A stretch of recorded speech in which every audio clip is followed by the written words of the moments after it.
E eu, numa primeira parte, de forma breve, temos algumas palavras que são uma reflexão daquilo que temos feito e que eu tenho aprendido com os municípios. Aqui uma palavra de agradecimento para os municípios. Os municípios são, obviamente, para quem me conhece, o meu laboratório de excelência de aprendizagem. Nunca sairei deles. São os municípios que me ensinaram a ler o território.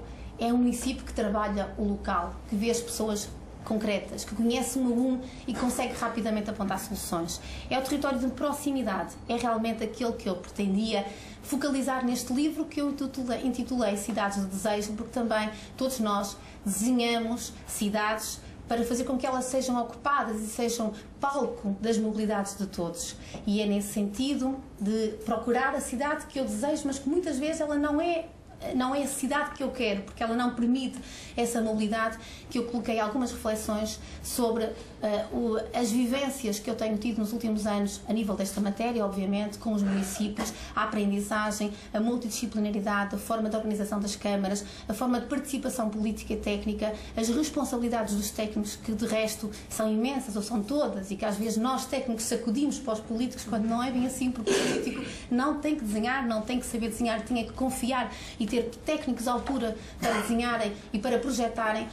Este é um livro de espaço público, mas será o motivo, o mote do arranque de outros livros que poderão surgir de seguida com as áreas específicas que foram aqui faladas ou referidas através dos especialistas fundamentais. A arquitetura acessível, os transportes acessíveis, infocilidade, que são as tecnologias da informação, que hoje é outro canal de acessibilidade, claramente, aliás, de resto, se calhar tão importante como o espaço público, porque quantas pessoas é que existem em casa que nunca sairão de casa porque não têm capacidade de mobilidade, e são as tecnologias da informação que vão dar a possibilidade a essas pessoas de conhecerem outras cidades.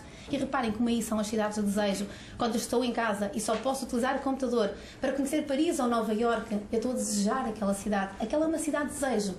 É uma cidade que eu quero atingir, mas é uma cidade que eu só atingirei através da internet, porque eu nunca, neste caso, estou a falar de pessoas com uma reduzida que nunca terão a possibilidade de sair de casa. Portanto, hoje a percepção de que a acessibilidade não se limita apenas ao espaço público, que tem esta abrangência, passando pelo design, inclusive, obviamente, e pelos transportes tão importantes na mobilidade. Na mobilidade, quando se fala, sim, daquilo que eu gosto, daquilo que é a minha paixão, acreditem que é realmente a mobilidade dos territórios. Eu acho fantástica a cidade. Falar de cidades, para mim, é um tema apaixonante.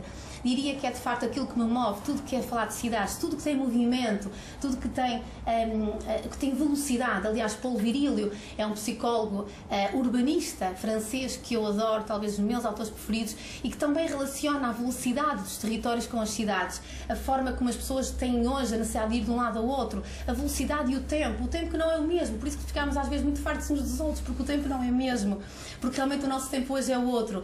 Tudo tem mais velocidade, chegamos mais rápido. Os telemóveis são exatamente uma dessas formas de acessibilidade que nos leva rapidamente a ter com os outros mais rápido e também move os próprios territórios.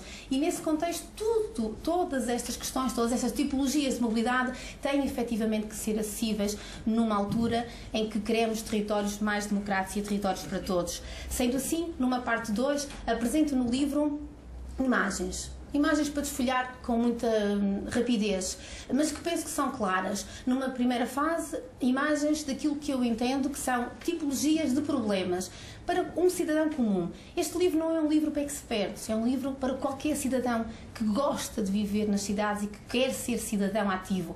Isto porque também nós temos que ter essa componente. Qualquer um de nós deve ter no seu entendimento que é uma pedra preciosa na sociedade em que vive e que tem que fazer qualquer coisa, nem que seja dizer o que entende sobre a sociedade.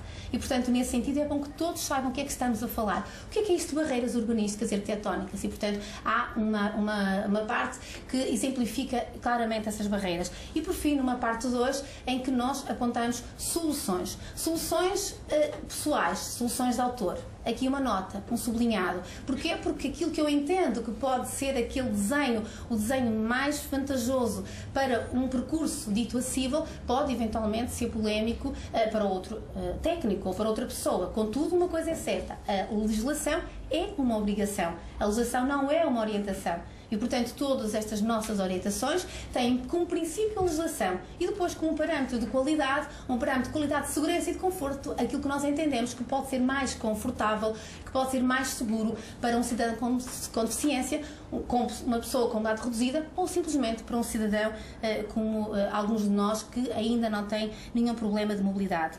E, portanto, é desta maneira o livro que aqui apresento. O título acho que já foi comentado e acho que não vale a pena mais comentar, mas tem a ver exatamente com a vontade de chegar a todas as pessoas que desejariam poder percorrer a cidade e que não conseguem.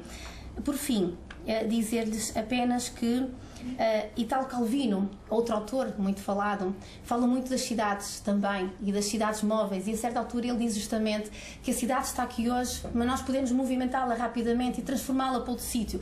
Chega mesmo a criar uma especulação na nossa mente, que é nós à noite, vamos imaginar, todos nós aqui vamos decidir que hoje vamos mudar de cidade.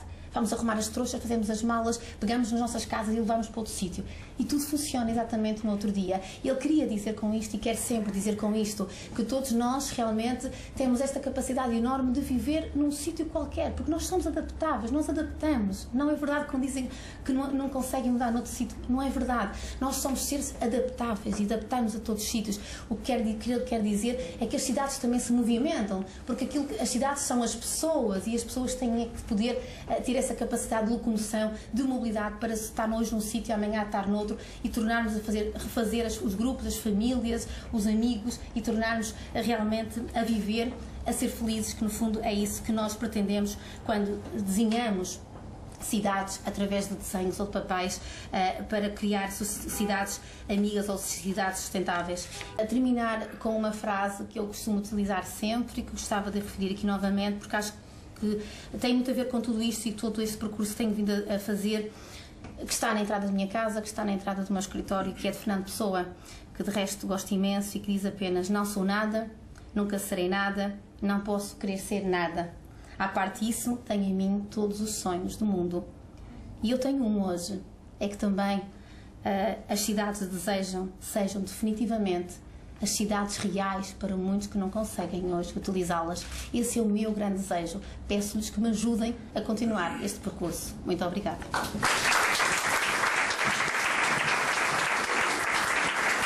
Obrigado, Paula.